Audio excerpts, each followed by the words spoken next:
সুপ্রিয় শিক্ষার্থী বন্ধুরা, আশা করি তোমরা ভালো আছো। আজকে আমি তোমাদের সামনে ম্যাট্রিক্স ও নির্ণায়ক নিয়ে আলোচনা করব। প্রাথমিক বিষয় নিয়ে অর্থাৎ বেসিক নিয়ে আলোচনা করব। এর আগের ভিডিওতে আমি প্রথম ক্লাস দিয়েছি, আজকে ভিডিওতে দ্বিতীয় ক্লাস। আশা করব তোমরা ভিডিওতে শুরু থেকে শেষ পর্যন্ত যদি থাকো তোমাদের অনেক উপকার হবে। আজকে আমি তোমাদের সামনে বিভিন্ন প্রকার ম্যাট্রিক্স নিয়ে আলোচনা করব। আজকে প্রথমে আলোচনা করব ম্যাট্রিক্সের প্রধান কর্ণ। ম্যাট্রিক্সের প্রধান কর্ণ কিভাবে হয় সেটা নিয়ে আমরা আজকে আলোচনা করব। তো চলুন।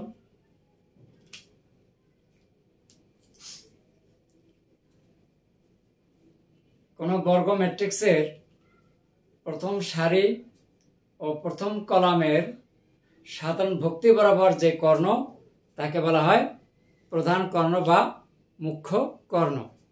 সেটা কিভাবে আমি এখানে দেখানোর চেষ্টা করছি।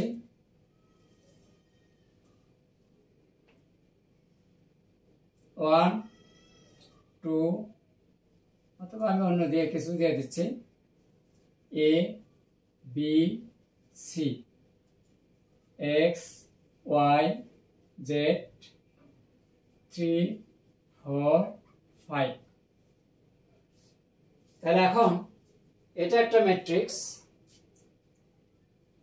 এই ম্যাট্রিক্সের প্রধান কর্ণ বা মুখ্য কর্ণ, প্রিন্সিপাল ডায়াগোনাল আমরা কিভাবে জানবো এবং চিনব, এই ম্যাট্রিক্সের মাধ্যমে আমরা তা ক্লিয়ার হব। তাহলে প্রথম সারি আর প্রথম কলাম সাধারণ ভক্তি বরাবর যে কর্ণ তাকে বলা হয় প্রধান কর্ণ বা মুখ্য কর্ণ। তাহলে এখানে কিন্তু এই বরাবর এটাকে বলা হচ্ছে প্রধান কর্ণ, এটাকে বলা হবে প্রধান কর্ণ বা মুখ্য কর্ণ। মুখ্য কর্ণ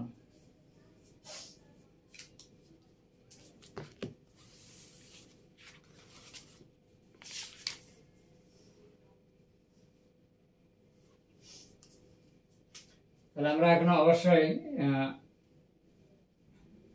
বুঝতে পারছি। আর মুখ্য কর্ণের ভুক্তগুলোর সমষ্টিকে বলা হয় ট্রেস। তাহলে এটি একটি এত ম্যাট্রিক্সটি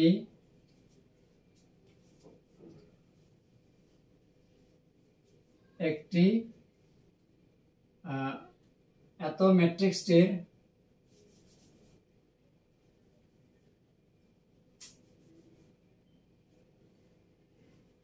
মুখ্য কর্ণের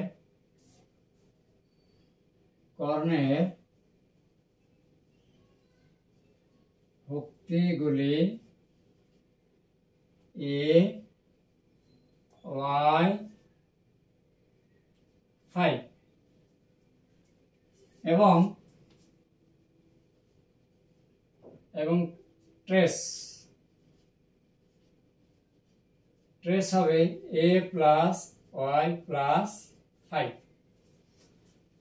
তাহলে আমরা কোন একটা ম্যাট্রিক্সের প্রথম সারি এবং প্রথম কলাম সাধারণ ভক্তি বরাবর যে কর্ণ তাকে বলা হবে মুখ্য কর্ণ বা প্রধান কর্ণ।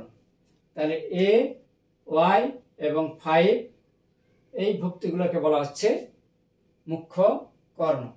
আর এই মুখ্য কর্ণের ভুক্তিগুলোর সমষ্টিকে বলা হচ্ছে ট্রেস।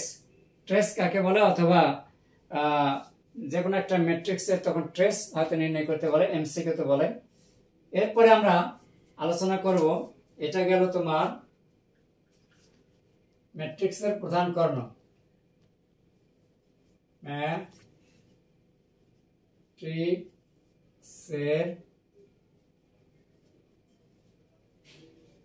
প্রধান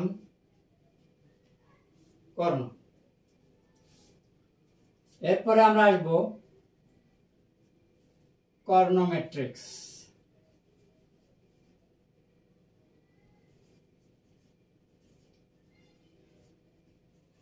কর্ণ ম্যাট্রিক্স, তাহলে কর্ণ ম্যাট্রিক্স কাকে বলে?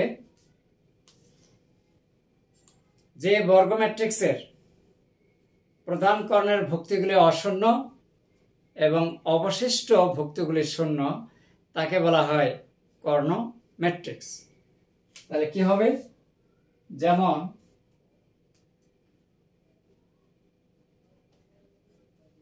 যে বর্গ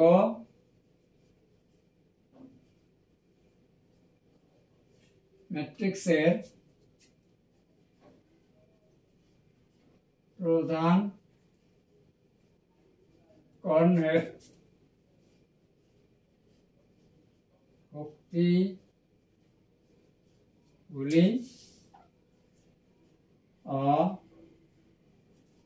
অশূন্য তাকে বলে কর্ণ ম্যাট্রিক্স। তাহলে কিরকম? যেমন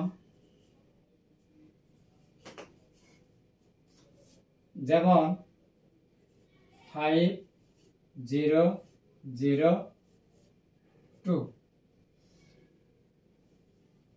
এরপরে এখানে আমরা D1 দিতে পারি, D2,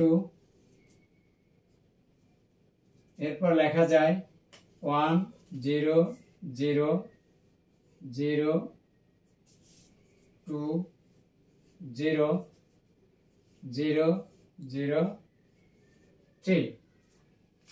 তাহলে আমাদের এখানে দেখা যায় প্রধান কর্ণের ভুক্তিগুলো অশূন্য এবং অবশিষ্ট ভুক্তিগুলো কিন্তু শূন্য, এর জন্য এটাকে বলা হয় কর্ণ ম্যাট্রিক্স। আরেকটা উদাহরণ, যেমন এখানে প্রধান কর্ণের ভুক্তিগুলি অশূন্য এবং অবশিষ্ট ভুক্তিগুলি কিন্তু শূন্য, এই জন্য এটাকে বলা হয় কর্ণ ম্যাট্রিক্স। ঠিক আছে? এছাড়াও আরো উদাহরণ দেওয়া যাবে, কিন্তু এখানে কর্ণ ম্যাট্রিক্স হতে গেলে অবশ্যই কিন্তু অবশিষ্ট প্রধান কর্ণ ছাড়া বা প্রধান কর্ণ ব্যতীত অবশিষ্ট যে ভুক্তিগুলো আছে এগুলো সব শূন্য হয়ে যাবে, তাহলে আমরা বুঝতে পারবো এটা একটা কর্ণ ম্যাট্রিক্স। এরপরে আমরা চলে যাব স্কেলার ম্যাট্রিক্স। স্কেলার ম্যাট্রিক্স কাকে বলে? যে কর্ণ ম্যাট্রিক্সের প্রধান কর্ণের ভুক্তিগুলি সমান তাকে বলা হবে স্কেলার ম্যাট্রিক্স। তাহলে আমি উদাহরণ দিয়ে দেখে দেই।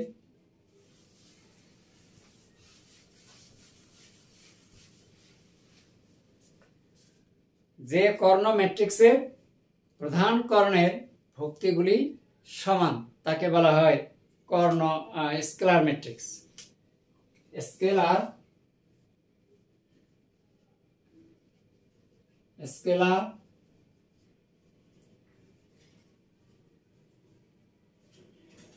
ম্যাট্রিক্স।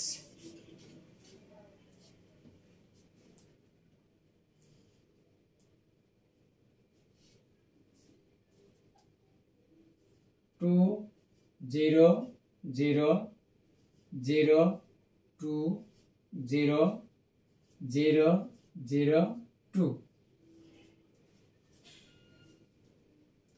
S1 scalar matrix. আরেকটি যদি দেই S2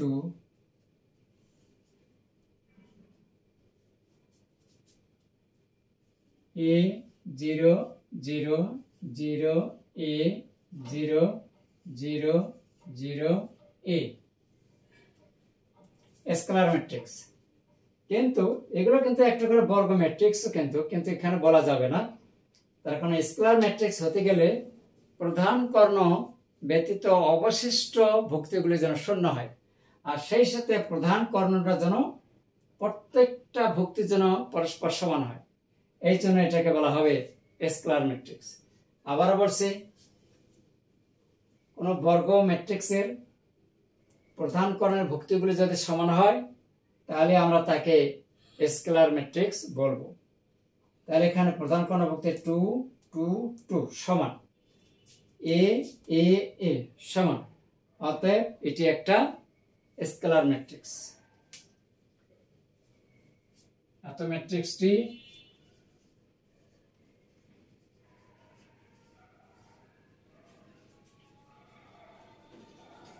স্কেলার ম্যাট্রিক্স। এরপরে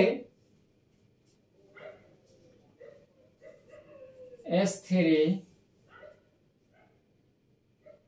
0 0 0 0, এটা কি ধরনের ম্যাট্রিক্স? এটা কিন্তু একটা স্কেলার ম্যাট্রিক্স বলা যাবে, কারণ এই ভুক্তিগুলো সমান, অবশিষ্ট ভুক্তিগুলো কিন্তু মানে 0 0, এই ভুক্তিগুলো 0, এটা একটা স্কেলার ম্যাট্রিক্স বলা যাবে। আচ্ছা, এরপরে আমরা যাব অবেদঘাতী ম্যাট্রিক্স। অবেদক ম্যাট্রিক্স অথবা একক ম্যাট্রিক্স। অবেদক ম্যাট্রিক্স বা একক ম্যাট্রিক্স।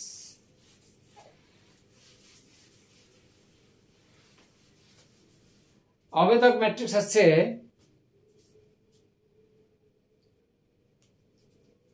কর্ণ ম্যাট্রিক্সের কর্ণস্থিত ভুক্তিগুলি সমান হলে তাকে অবেদক বা একক ম্যাট্রিক্স বলা হয়। অবেদক ম্যাট্রিক্স অথবা একক ম্যাট্রিক্স, আইডেন্টিটি আর ইউনিট ম্যাট্রিক্স। তাহলে কর্ণ ম্যাট্রিক্সের কর্ণস্থিত সকল ভুক্তি সমান, সকল ভুক্তি 1 হলে, সমান না 1 হলে তাকে আমরা অবেদক ম্যাট্রিক্স বলবো। আমি আবারও বলছি, কর্ণ ম্যাট্রিক্সের কর্ণস্থিত সকল ভুক্তি 1 হলে তাকে আমরা অবেদক ম্যাট্রিক্স বলবো। যেমন কিভাবে?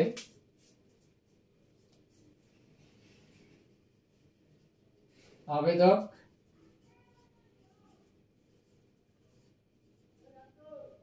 ম্যাট্রিক্স বা একক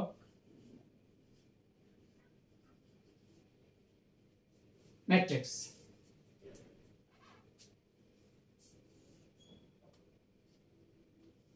1 0 0 0 1 0 0 0 1, এটা হচ্ছে আমাদের অবেদক ম্যাট্রিক্স। তাহলে কিভাবে এর সংজ্ঞাটা আমরা কিভাবে দেব? কর্ণ ম্যাট্রিক্সে কর্ণস্থিত সকল ভুক্তি 1 হলে, কর্ণ ম্যাট্রিক্সে কর্ণস্থিত সকল ভুক্তি 1 1 1 1, এটা তো একটা প্রধান কর্ণ, এবং প্রধান কর্ণের ভুক্তিগুলি কিন্তু সবগুলো পরস্পর 1 আছে। এই জন্য এটাকে বলা হবে কি ম্যাট্রিক্স? অবেদক ম্যাট্রিক্স বা একক ম্যাট্রিক্স। তাহলে তোমরা অবশ্যই বুঝতে পারছো। আমি আবার বলছি, কর্ণ ম্যাট্রিক্সে কর্ণস্থিত সকল ভুক্তি সমান, সংখ্যাটা দিচ্ছি। কর্ণ ম্যাট্রিক্সে কর্ণস্থিত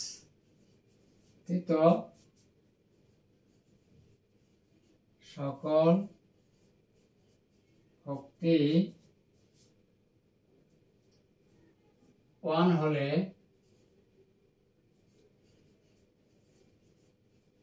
তাকে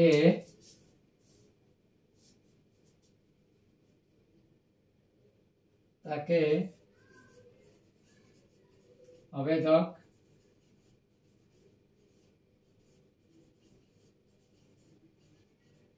ম্যাট্রিক্স বলে। কর্ণ ম্যাট্রিক্সের কর্ণস্থিত সকল ভুক্তি 1 হলে তাকে অবেদক ম্যাট্রিক্স বলে। সংজ্ঞাটা কিন্তু এইভাবে। তাহলে দেখো, এখানে সবসময় যদি 1 থাকে তাহলে আমরা এটাকে বলবো অবেদক বা একক ম্যাট্রিক্স। ঠিক আছে? এরপরে আমরা আসবো শূন্য ম্যাট্রিক্স। শূন্য ম্যাট্রিক্স এটা তোমরা অবশ্যই বুঝতে পারবে যে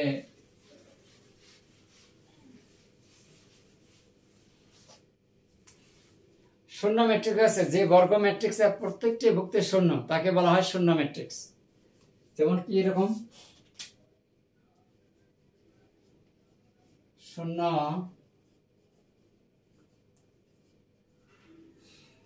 ম্যাট্রিক্স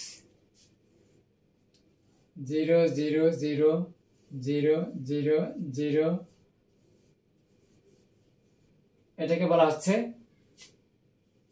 শূন্য ম্যাট্রিক্স। তাহলে যে বর্গ ম্যাট্রিক্সের প্রত্যেক সকল ভুক্তি শূন্য তাকে বলা হয় শূন্য ম্যাট্রিক্স। এত ম্যাট্রিক্সটি একটি শূন্য ম্যাট্রিক্স। যে বর্গ ম্যাট্রিক্সের সকল ভুক্তি শূন্য তাকে শূন্য ম্যাট্রিক্স বলা হয়। এই ছিল আমাদের আজকে বিভিন্ন প্রকার ম্যাট্রিক্স নিয়ে আলোচনা। আর এই আলোচনা যদি তোমাদের ভালো লেগে থাকে তা অবশ্যই কমেন্টসের মাধ্যমে জানিয়ে দেবে, সেই সাথে অন্যদেরকে জানার জন্য একটু বেশি বেশি শেয়ার করে দেবে। আজকে এই পর্যন্ত, ভালো থাকুন।